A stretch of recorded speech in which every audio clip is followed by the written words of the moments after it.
आता एक मोठी बातमी येते राजकीय वर्तुळातून। निवडणूक आयोगाच्या कारवाई विरोधात भाजपचे कार्यकर्ते आक्रमक झाल्याची माहिती सध्या समोर येते। भाजप कार्यकर्ते आणि निवडणूक आयोगाच्या अधिकाऱ्यांमध्ये बाचाबाची झाल्याची देखील माहिती समोर येते।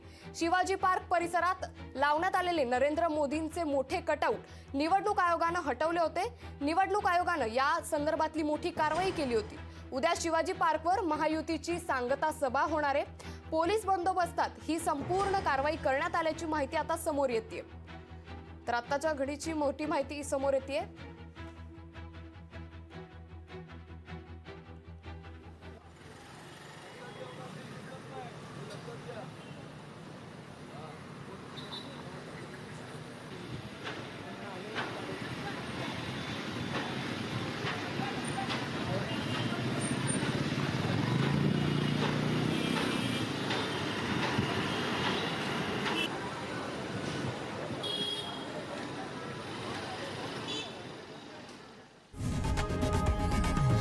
लोकशाही मराठी ऐका, पहा, जागरूक रहा।